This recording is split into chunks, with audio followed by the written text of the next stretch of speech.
Hi, I'm Vanessa Vicaria, aka The Math Guru, and you're listening to Math Therapy, a podcast that helps guests work through their math traumas one problem at a time.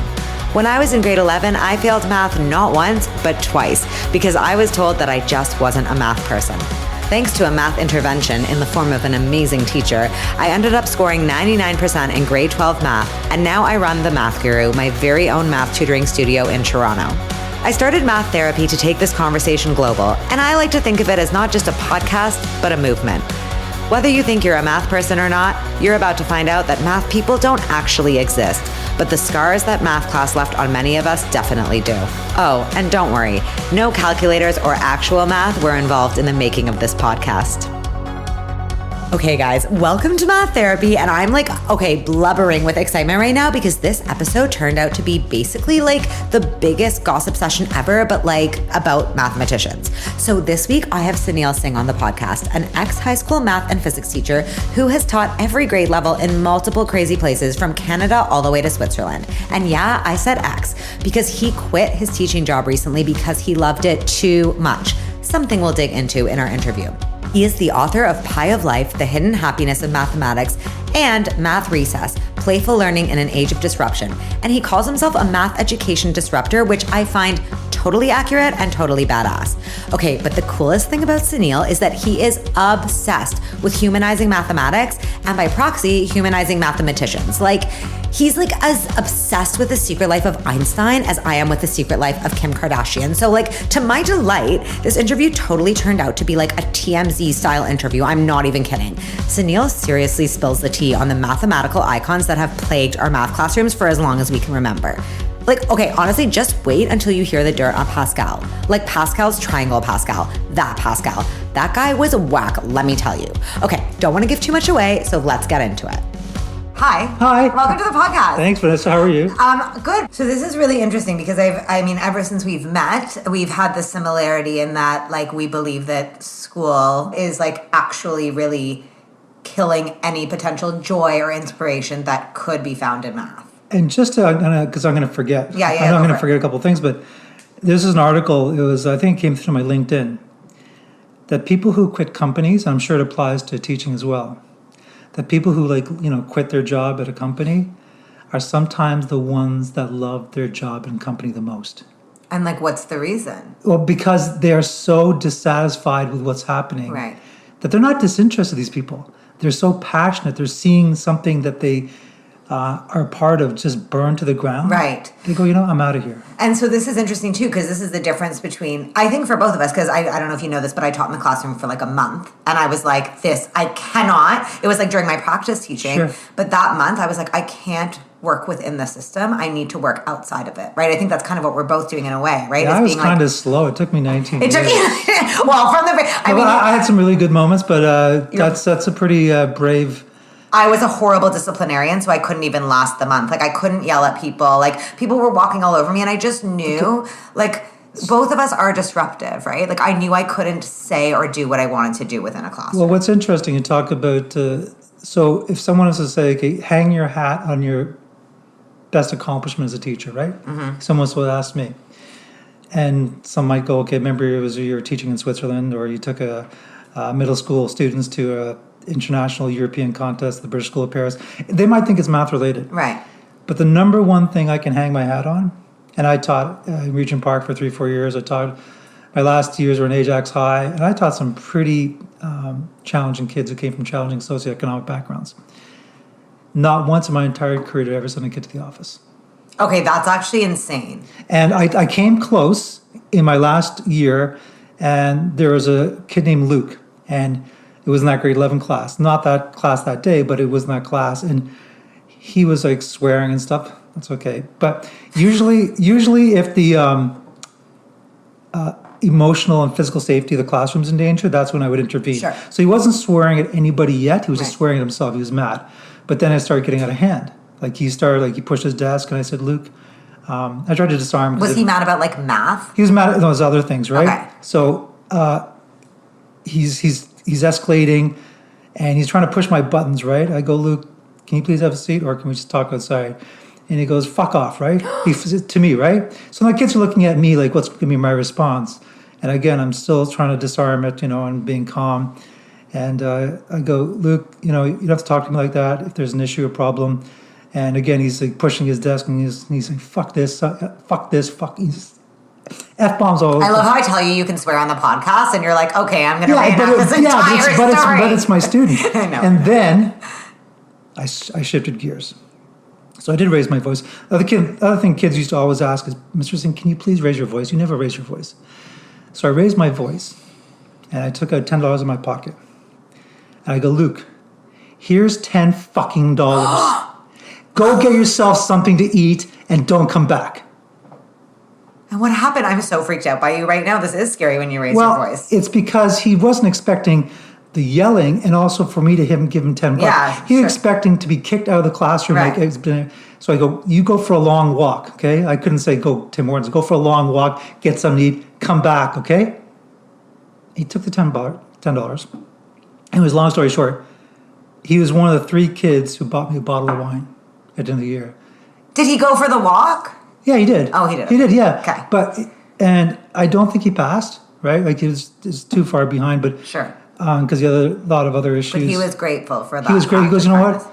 You were one of the few teachers, adults who cared. Where is he now? I always am obsessed with these stories. Do we know where Luke is? Well, I'm sure I could find out because of a lot of please find out teachers. So we can follow up on this. Yeah, definitely follow up. Okay, this is amazing. I want to talk about this for a second. So the whole reason you're quitting is because one thing I love about you is you are very passionate about the fact that math should be treated like recess, right? Like we should be focusing on the storytelling aspect, the wellness aspect, and focusing on the fact that failure is not just something that happens in math class, it is math class, right? Absolutely. I want to hear, tell me what this phrase you have called math wellness means. I love the idea of math wellness. It's probably the opposite of math success because when we use success and it's used with good intentions in our vocabulary in schools that we want kids to be successful.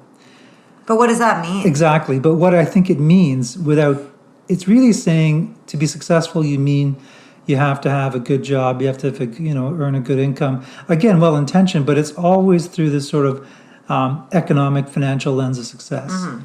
And that's what they're trying to say is, you need math for a career and all those kind of things. Let's cut to the chase. Let's everyone get perfect scores in ECO. Let's everyone who graduates high school and all their courses of math get 100%. Now what? Okay, you've arrived. What does that mean? How is that going to help society? Right. Right? It's the math they've learned is more or less to how can they help themselves, not help others. Right? So the idea of wellness to me is, so I'm going to be using this Neil Peart quote. So it's from the song Prime Mover, and the lyric goes, from the first ignition to the final drive, the goal of the journey is not to arrive. I love it. Okay, so that is, if that's what he was talking about life, then learning math is a subset of that, and that should apply too. So So the idea basically that we should be more focused on the process. We should be focused on the moment. Yes. Like the best part about math lies between the answer and the question and the answer. So that meditative state when you're really present in a problem. Present, and I'll even take it one step further, because you mentioned failure. One of the gifts mathematics gives us, and I don't think very few other subjects or disciplines do this, because when you read, unless it's something really potent, you stop. You go, wow, that's a heavy lyric, right? Or if you're listening to a song, you might stop it like that. Well, math stops us so many times in a problem, where if it's a really good problem, you get stumped, and your brain starts to slow down because you've exhausted all your possibilities, but you're still staring at the problem in this sort of melancholy stillness. Mm-hmm. You're just staring at it.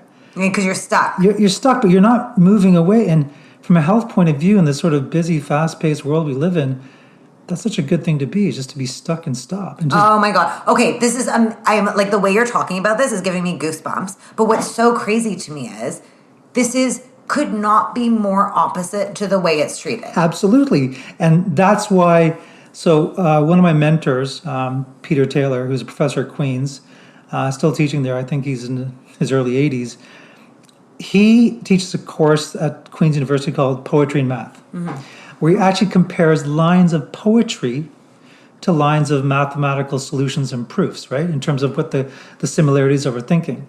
But he said something which I just go, wow, in terms of stroke of genius. He says, if you take, let's say, like an English course. In English course, books are chosen first. What book should we read, right? What poem should we read? And then the curriculum is written around that. In math, we write the curriculum first and then write the books. So he's saying, well, where are the math poems? Where are the math problems which anchor a course? And then he goes on to further say is, we always think of math anxiety comes before alienation. He says alienation comes before anxiety because first, as a student, you go, that's not for me. I don't really get it. I don't like it. And once you start to alienate yourself and distance yourself from math, you start to miss some of the concepts you need. And then you realize, oh my God, I'm not getting it. Well, that doesn't surprise me at all because I feel like, I deeply believe that most of the population is alienated by math from the very beginning. So, like, our social structures, by parents, by teachers, right? Like, there is definitely the sense, like, I think you come into the world erring on the side of, I'm not going to be able to do it, and this isn't my thing. The thing is, though, as a society where we start to, it's almost like a doctor. We don't do preventative medicine. Right. We focus on math anxiety. It's too late. Mm-hmm. The key is how do we prevent these math traumas from happening? The way to soak into wellness is self-care, right? We always talk about that. Yes. So your style of teaching technically is self-care for math, right? Like allowing ourselves to be present in problems, seeing the larger context, looking at it as storytelling, welcoming failure as the process. It's interesting though because we talk about how a lot of teachers themselves have anxiety around math. So absolutely. But you going into it, like I think that's what differentiates you, right? Like if a teacher is going to go into it being like, yeah, I might make a mistake and we're making it together, the kids get the idea that making a mistake is fine. However, if a teacher's like, I might make a mistake and I'm going to freak out about it, you get the idea that making a mistake is a bad thing. Have you seen Dan Finkel's TED Talk video, 5 Extraordinary Principles of Teaching Mathematics? No, but should I? I'll write it down. It's the number one watched TED Talk of math now, over 500,000 views. Why? It's actually on the general TEDx website now. That math video, right? Okay. And he wrote the foreword for Math Recess. But when he goes through his 5 principles, number 3 to me is right in the middle, and it's the one which, if I only have 10 seconds to tell, okay, what are the 5 principles? What is it? Number 3. So he's telling this to the teachers. You're not the answer key. Your job is not to have the answer. Implicitly, your job is to find the answer. Right. And whether you do or not is almost immaterial. The fact you become a mutual learner with your students, you want to find it. And so many teachers, especially elementary teachers, I have to know the answer. If I don't, I'm going to get not get a good sort of reporting of my, when I get evaluated. Well, true, but so much of that just comes from the way they were also raised. Of course, and the traumas they have. It's cyclical. It is so entrenched. And systemic. So, do you think, I really believe that most people's math traumas are surrounding, honestly, the fear of failure. If you really dig deep, when you think about people, I'm sure you've met people who are like, oh my God, I'm not a math person, a term which this podcast does not approve of. You've met those people. The vibe is always the same, right? They were taught at some point in life that they could not do math, that they weren't capable of it, or they were made to feel ashamed for making a mistake. Do you find that? Absolutely. It all comes down to, if I get it wrong, then I'm not the math person, right? Right. Again, we talked about it earlier. The irony is math has all been about failure. So do you think, it took over 350 years to solve Fermat's last theorem, and some of the best mathematicians over the course of, from the late 1600s all the way to when Andrew Weil solved it in 1993, do you think they went in going, if I don't solve it, my life is a waste? They were so engrossed by the problem just to be a part of it. And failure after if let's say we could somehow have watched a sort of, a fast video of everyone who's ever taken math from the beginning of time, and we watched every problem they did, I would say 80-90% of it ended in failure, right? But this is before school. And so people have been transfixed by mathematics almost, I wouldn't say even inspired the failure, but because of the failure. Okay, so you know a lot about storytelling and history, right? Yes. I want to talk about that next because you were talking about how you're going to be doing some work with bringing history into math class. But I actually have a question. So we were talking about this before about how people intrinsically enjoy doing math, just like they enjoy playing music or like, making art or just having casual conversation. There was a point in time where people were doing math for enjoyment until school came along. Do you actually know the history of that? Like, was there a point where this stopped? What stopped? Like, was it like the enjoyment? Like, was it really like when school started and math became something mandatory, people like before, I mean, obviously you weren't alive back then, but like before school existed, like were people casually talking about math and not freaked out by it the way that now when you bring up math, people are like, ew, numbers? Well, the Greeks, I mean, when they were sort of thinking about mathematics, they were doing a more sort of self-enjoyment, personal illumination philosophy. Like majority of Greeks or just a few chosen few? No, I would say whoever basically dabbled in mathematics around that time, right? But would kids just be hanging out talking about math? I don't know if we have the actual reporting of the kids themselves, but it's the adults that we basically have stories about. But it was when it became a practical thing was actually around the time of when all the sort of Islamic scholars like Omar Khayyam, Al-Khwarizmi, they, because of things like inheritance and land transfer and division of all these things, that's when they saw the practical aspects of algebra. So that's when it was brought. So what were they talking about before? They were just what was a thing? Geometry. There was geometry in terms of visual, a lot of things. Anything which was visual. In terms of the abstract ideas of algebra and number theory, that came later on. But those, especially the algebra, because now there's so much discussion about getting rid of algebra 2 in the United States, because who needs it? It ironically came from practical purposes in terms of to generalize arithmetic thinking so we could solve these larger problems instead of doing them one by one by one. And was it due to consumerism? I feel I read something. The trades, right? The trades which are happening. Did you read *Sapiens*? No, not yet. Oh my god, it's so boring. I feel like you'd love it though. Okay. But it's such a good book. It's just that it's you found it boring, but you think so you're saying I'm boring. I feel like you're more of an academic reader than I am. I really need some short 5-page chapters. But the point is, there's a whole thing in it where he's talking about how math does start getting used to keep tallies and land transfers, stuff like that. Yeah. So I'm wondering, since you know way more about history than I do, is that when it became practical? Was it because of business, basically? Well, and Fibonacci, he was really the person who gave Europe and the West this idea of practical purposes for mathematics. But he was also really Fibonacci started this all. Well, he got. Well, what year was this? When approx? Well, this is 11th, 12th century. I think the time of long time ago. But because he was also around trades in terms of the Middle East, right? So the transference of knowledge from the East to the Middle East to the West, he was right there, and that's why his book Liber Abaci is seen by many people as one of the greatest. The greatest books ever written. Really? Because it really introduced the idea of almost the Western economy or the way to think about it. Okay, so once this happened, all right, this is happening. Oh my God, I'm kind of loving this history lesson. Okay, so this happens, and now is it a shift of okay, now that it's practical, we have to teach people? And is this where stuff falls apart? Well, no, because I don't think schools actually started education until probably the 17th century or something like that. Is that when it fell apart? When did people start hating math? I would say people started hating math. I'm going to say, because I collect textbooks, so I Of course you do. This is what I mean by why you'd say. But I collect textbooks to read the forwards. Because if you want to see the decline of mathematics, read the forwards. Really? Because the forwards in the 50s and 60s and 70s are far more romantic. And the forwards, which are now written in textbooks now, are curriculum, blah, well, blah. It's about, you can get a STEM career, right? Oh my God, that's actually fascinating. You're right. Before they were probably all beautiful and poetic and you can become, all that, which is great. No, but that's not the point you're taking. It's not the point, right?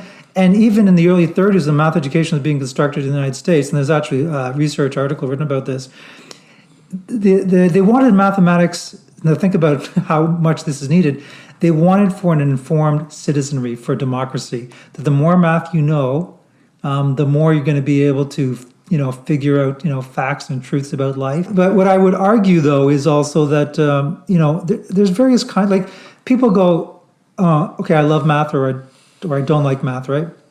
Would you ever say, I like food? There's different kinds of foods you like. Different kind of food, exactly. Not every kind of math I like. Like, I remember when I don't like geometry very much, actually. Well, I'll tell you. Personally. There's 2 weeks in grade 12 advanced functions. Sorry, we're talking the very specific Ontario curriculum here, where it's 2 weeks of trigonometry. You couldn't pay me enough to tutor people that.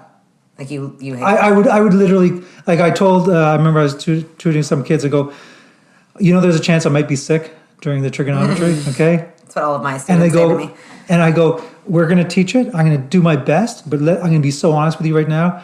I absolutely hate this 2 weeks. And I have to be honest with my students. Actually, that's really a good point, though. It's true. Like, there's so many different things in math that you could like or not like. Okay, wait, hold on, though. Okay, oh my God, this is too exciting. Back up, though. When did people start hating math? You were about to say. You were like, I would say the actual hating close to...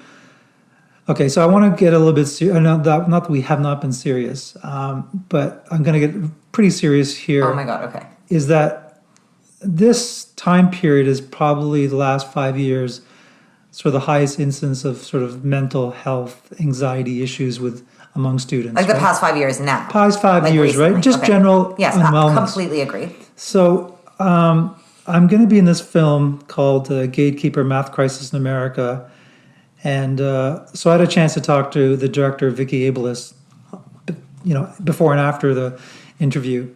And she was a lawyer in New York, and she worked at Goldman Sachs. Didn't have a film career, but I hope I get the story straight, and I think I will. One of her best friends had a daughter in 6th grade. And she failed her algebra test and she killed herself. Oh my God. So she immediately almost dropped her career, and she directed her first film called Race to Nowhere. Like, we're talking about math wellness, and my kids love math and I love math. So the same thing that I love and has given me all these wonderful opportunities to talk about it has caused a child who should have been super happy so much stress that they ended their life. Like, the gulf between those two is it's like a different universe. That's horrible. It is horrible. And I mean, it's interesting because, I know we haven't nailed down a date where people started hating math, but that to me points to the fact that, it's not math, right? It's the pressure we're putting on what math is supposed to do and how we are supposed to be consuming it. And I think people hated math. This idea of success, well, when I was a right? student, I'm sure people hated math, right? But it was almost comical. They weren't stressed out about them hating. Sure, it's right? true they weren't stressed out about it, but now the gulf between those two is huge, but there is still a very big gulf between, oh, ha, I never liked math, and this beautiful poetry, philosophical land where people were really enjoying problems. So I guess what I'm just getting at, and this does bring up a dramatic shift, and I completely agree. In the past 5 years, it's not just, oh, I can't do math. It's, I can't do math, and I don't know what I'm going to do with my life. And it leads to mental health issues, and I've seen that a lot. But I honestly think that math is one thing, but it is a byproduct of how we view success as a whole. Well, and I think one of the things which also is, there's a lot of spinning plates here. Mm-hmm. If I'm going to ask you, how many minutes a day do you think kids in North America spend in unsupervised outdoor play a day now? None. Zero. I would say zero, literally. Okay, it's about 4 to 5 minutes a day, unsupervised. Well, I was close. Rounding down. Yeah, for rounding down, right? Now, when I was a kid, we measured this in hours, right? We'd be gone right? So even my own son, and I'm digressing here a bit, but it's really salient to is that he doesn't have the luxury. He's 13 years old. That when he's playing, video games or whatever, he doesn't have the privacy to swear. When I was a kid, we went to the park or whatever, we hung out with our friends, we tried stupid shit and all that and whatever, got into trouble, fell down, the proverbial nicks and scrapes and bruises of life, right? These kids are always surrounded by adults. So even well-intentioned adults, like his parents, after he comes home, I stopped doing this now. I'd ask him, so Aiden, how was your day? How was the school? The last thing he needs is one more adult chiming in about his school day. I don't even talk to him about school. I just let him go play his video games. We don't even talk about unless he wants to talk about it, or my daughter. Well, and this sort of goes back to failure, right? Like it's a full circle to like they're never allowed to fail unsupervised and to make those mistakes. No, they can't, and they're just being judged. They're judged all the time, and it's also from a deficit point of view. Oh, Aiden, here are the things you can do, or my daughter, here are things you can do to be better in school. At home, here are the things you can do to be better participant in the family. It literally sounds like my childhood. Okay. Love you guys though, but like seriously, yeah, no. But when do we ever tell our kids like? Here are the good things that you're doing. And especially in math, like even if a kid is struggling, thanks for showing up to my class today. Yeah, no, seriously. Thanks for showing up. Oh my God, okay, we could talk about this forever. I want to move on to hear about the importance of storytelling and history and math. I love that you call math the greatest story ever told. Tell me a bit about how you think incorporating storytelling and history into math would change things for kids. It's really seeing our identity. Right? Mm-hmm. Like right now, most kids think like, math was created by aliens and left on a beach 80 years ago. Something like test tube, right? Yeah. It's so like... It's so separate from the reality. It's so inert. It's so like not human. Yeah. Right? Yeah. So, that's so like humanizing it. Yeah. So we're actually, I think math is already human. We are in the process of rehumanizing it, right? So when we tell stories, we maybe hear and see ourselves. And, like, for example, like Pascal, everyone thinks of Pascal's triangle, right? Yeah. Which is fine. So cool. It is. It's absolutely amazing. But, he was also, in terms of what he was probably better known as, or in terms of his contribution, was his life after mathematics, where he turned to sort of religion, spirituality, and it was also a time with I think there was some sort of, health crisis in France. He actually vacated his own house so people, like poor people, could live. He lived his final days like really on the street because he wanted to take care of people. So like, I already, because I was about to be like, well, how would this look in the classroom? But already you telling me that, like, I'm never going to forget that. You're never going to forget that. And what I'm trying to say... Like, that does make it so interesting. Like, a human being who did that is the one who invented Pascal's triangle. Yes, and you were basically saying it's... like celebrities. They're just like us. Well, yeah, it is. It's like the conjunction and. It's like you were telling and this and this and this. You're coloring their lives. Right. I love this. You're not making it seem like, oh yeah, Pascal gave us this. Pythagoras gave us this. Like that was their only purpose on life. No, like I want to know all about this Pascal character now. No, and well, there's some amazing stuff in terms of. Was he single? Did he have multiple wives? That I'm not sure. But you'd find out. There's a lot of darkness in math. You can find it, right? For when you tell the stories, I think, it's really important to be, my favorite teacher in high school was Mr. Scott, my history teacher, and he wrote hardly notes on the board. And this is before the internet, right? Like early 80s teaching ancient history. And even like the kids who like would never come to school, like we had a smoking area, right? So the stoners, you right? had a smoking area in your classroom? No, outside the school. I was like, what? No. What is this? No, actually, in the 70s, in Seneca College here in Toronto, you could actually smoke in the classroom. What? Yeah, back in the 70s. It seems really unfair. I know, it's bizarre, right? What about the non-smokers? So, everybody would be gripped by his stories. Like he's telling us these stories of World War I, like in the trenches and rats this big. Like I know. I remember this. I remember learning this, and I was really into it. Actually, I was really obsessed with the trenches. Actually, so was I. Yeah, like what? Like mustard gas, and people had to like pee into these towels. Okay, never heard that. Why? Because that would offset the mustard gas. Oh my God! Ew. Yeah, so they have to wrap it around their faces. Right? I know. It's but like look at how intrigued I am. Of course I was. Then I wanted to know more about World War I, right? I want to know about the Battle of Ypres, Passchendaele, all that kind of stuff. And that was the same thing in math. Like there's so many amazing stories. I actually love this. Please keep me posted on how this rolls out, because I think this is actually really a really interesting way to approach teaching kids math. I feel like they'd be so into it. Well, especially the kids who maybe like were into history or into language or humanities. I'm not even into history, but I'm into like juicy drama. Oh yeah. Like, do you know what I mean? And like, who isn't these days? Okay, so I'll tell you a really juicy drama story. Oh my God, yes. Okay. So there was an Italian mathematician, and he was super brilliant, Cardano. I think he was like, he was like a physicist, chemist, biologist. He was a doctor, and I think he created the combination lock. He wrote the something called the horoscope of Christ. We love horoscopes here. Okay, and he did a lot of amazing things. And he also was working on, I think, first sort of elementary as a probability, but he also predicted the day of his death, right? Like accurately? Yeah, like the actual day of his death. And he didn't kill himself? He did. Oh my God, what a guy. Okay. Yeah, so that's basically the story, because his ego, right? He goes, okay, this is what I predicted, so he took his own life.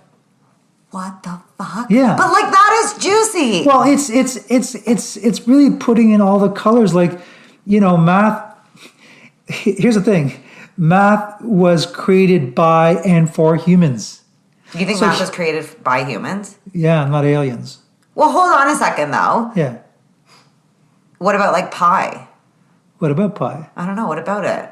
I don't know. It's a constant. But it wasn't like created by humans. Not created, but like in terms of, math, humans discovered pi. Right. Right? But like they discover it, so it was already here. Yeah, I know. We can have that sort of. Yeah, that's like a whole other interview. But that's the thing, and these humans are not perfect, right? So when you tell stories about people who aren't perfect, which goes back to cycling back to failure, like the number of times that these people failed doing a math problem.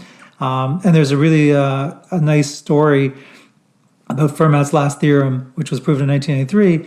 But in the early 20th century, there was a German industrialist, I forget his name.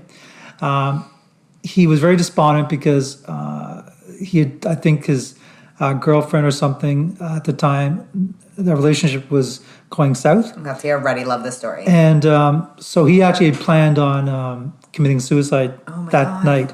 So he's in a library, and he came across this Fermat's last theorem, which obviously was not proven by that time. Right. But he was like, oh, maybe I can solve it, right? Oh my God, right. So before he kills himself. So midnight, he had planned on killing himself like midnight. Right. But then he realized that he was so engrossed in the math problem that midnight passed. And then he was realizing, wow, okay, maybe my life is worthwhile, right? And did he solve it? No, he didn't solve it. Did he break up with his girlfriend? Well, he broke up with his girlfriend, but he actually donated a prize to anyone who could solve it. Oh my God. And he didn't kill himself. No, Math saved his life. Right. Okay, this is fascinating. This is literally fascinating. Ugh, like I wish we could talk forever, but I want to ask a couple more questions. Sure. You speak to a ton of teachers at math conferences. You're kind of a math celeb. Your Medium page has so many followers, very impressive. We'll plug that at the end. Oh. When you bring up the ideas of failure and storytelling in math, you were mentioning that, because people are aware that something needs to change because of all the math anxiety, you get a positive reaction. But I'm interested in the fact that you said that white males tend to be the main ones pushing back. Well, if you look at that, they feel, that first of all, mathematics, teaching history is not important. Okay, they think that. They think that that's just teaching the nuts and bolts. Who cares? Like why though? Well, I mean, my theory is that it's almost like this last bastion of sort of white male authoritarianism. They're losing it, right? Really? So the pushback comes from mostly white male, high school teachers, right? In terms of why do we teach and well, the ironic part is these teachers, if they actually knew the math history, they would know that the Fibonacci sequence did not come from Fibonacci. It actually came from Hemachandra, a Sanskrit poet, a couple hundred years earlier. Okay, excuse me? This is blowing my mind. Then why is it called the Okay, no, we don't have time. We don't have time. Don't even tell me. But he didn't discover it, though. Really? No.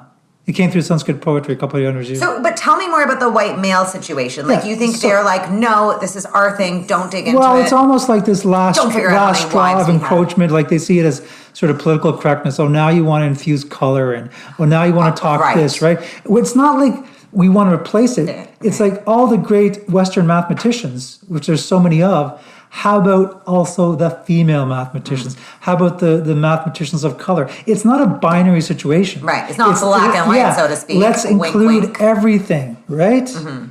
But Western mathematics, that's why this book, Crest of Peacock, Non-European Roots of Math, most high school mathematics, these high school teachers, ironically, were saying, well, we don't care about it.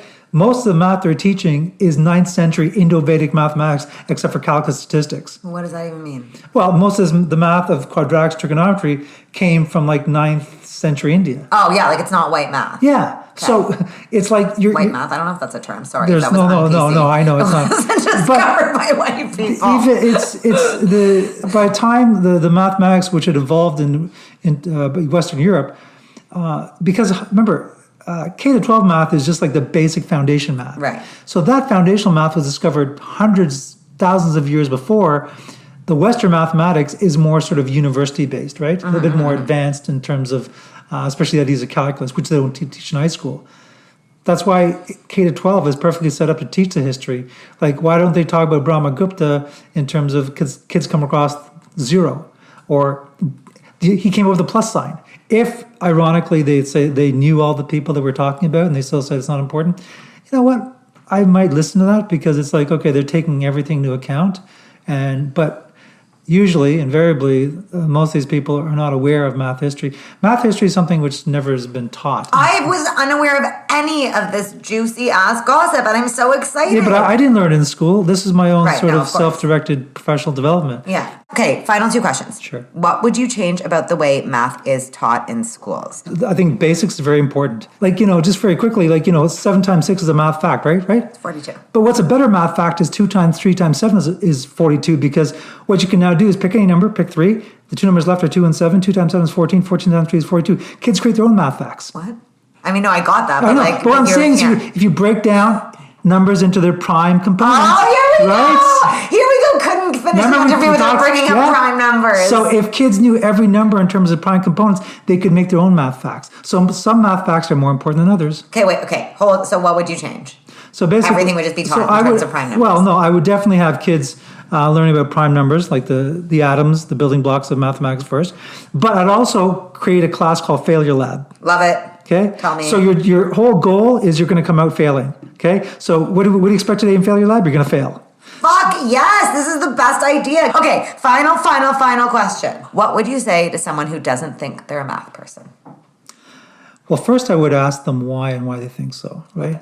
Because you first have to, from their point of view and their history, in terms of whatever math trauma or stuff they've experienced. So I think you have to show some empathy as don't just go, well, look at this problem. I'm sure I can, it's not going to work like that. Right. You first have to completely understand. In fact, when I work with kids, the first thing I do is almost the first whole session is based on empathy. Like, yeah, I see that, and really just because it's not about the fix. It's first about the listening. And then slowly but surely, you start to find maybe that they were, first of all, they are a math person, it's just dormant, right? Because they are probably thinking mathematically in ways they don't even think, whether it's playing video games or doing Sudoku or any kind of other kind of lateral thinking involved. They are thinking mathematically. Yeah. And you pull that out and you go, hey, that's thinking mathematically. That's really clever. I love this. This is so my strategy. Right? Mm-hmm. It's really logical. How'd you come up with that? Right? And you're really, really interested. What made you think of that? And then you go, see, that's the same kind of strategy when you solve a math problem. But again, give math problems that kids like. Don't just give them some of the problems we talked about off air. Give them something okay, I want to work on that. Okay, time's up. No, I want to keep working on that. And they take it home. So that's a good math problem. When you get, those riddles, those that everyone loves, you can't even help it. People get so into them. It's like, blah, blah, blah was half his age, but he was 3 times da-da-da. How is this possible? And everyone's like, oh my God, I need to figure this out. Do you get into those? Okay, so every year we have 12 days of the Math Guru where I do a riddle every day and you can win a prize. Okay. It is fucking crazy. These kids who profess to hate word problems I will have over 100 direct messages in my inbox of people so we were doing this at dinner. So me and my sister are arguing over what the answer is. People will send me videos of them and their friends arguing over it because they don't have to do the problem. It's for fun. Yeah, that's a key part. It's that's it. And also because those brain teasers are phrased in such a way where you are kind of stumped in a fun way. You're wait, how is that possible? You know what I mean? And you start thinking about how it's possible. And so that's why I always argue that people are intrinsically curious and like math. They do. We've ruined it for them through education. People don't hate math because it's hard. People hate math because it's boring. Bam! Mic drop. Drop the mic. Actually, David would kill me if I dropped the mic or touched it. We have to end this interview. Okay, Sunil, thank you so much for being on the podcast. Oh, are we still on? Yeah, we just have to say bye. So Oh, we just have to say bye. Okay. Yeah. Bye. Bye. Okay, are you guys dead? Like, I'm dead. Like, I don't know about you, but I am dying to know more. Like, okay, wait. I just thought of this right now, but like, I feel like this is a genius idea. Like, imagine there was a celeb goss magazine, but like just for mathematicians. So like, headline, mathematicians, they're just like us. And then like, flash to Einstein without his toupee, like caught in a grocery store buying groceries himself. Like, oh my God, the tragedy. Okay, like who even knows if he wears a toupee, but like whatever. I just like feel like this is a genius idea. Please send me ideas for the magazine title. I feel like if I was a kid in class and I saw this, I would immediately be like, fine, teach me the Pythagorean theorem. I need to know everything about this guy. Okay, anyways, cool. Maybe it's just me. Back to the episode. If you want to find out more about Sunil, grab a copy of one of his books. We'll put them both in our show notes, which you can find at www.themathguru.ca/maththerapy. P.S. I'm like actually out of breath right now with excitement. But anyways, gotta say the rest of the stuff, which is follow us on socials at The Math Guru. And a reminder that Math Therapy is hosted by me, your wild and wacky out of breath host, Vanessa Vicaria. It's produced by Sabina Wex, who probably thinks I'm insane right now, and edited by David Kochberg, who I'm looking at and who totally definitely thinks I'm insane right now. Our theme song is Waves by Goodnight Sunrise, which is my band. And if you guys know someone who needs math therapy or needs to hear someone else getting math therapy or like needs to just hear like the host of Math Therapy ranting, this is the place. Send them to me and write us a quick review on whatever podcast app you use because that makes like a huge difference. I am determined to change the culture surrounding math and to publish this math celeb gossip magazine. So help me spread the word. Send me your ideas. Like, I don't know, like I'm fading here. It's the end. I fucked up the end of the thing. That's all for this week. Stay tuned for our next episode. It's out next Thursday. Sorry. I fucked it up. So you can stop recording. David.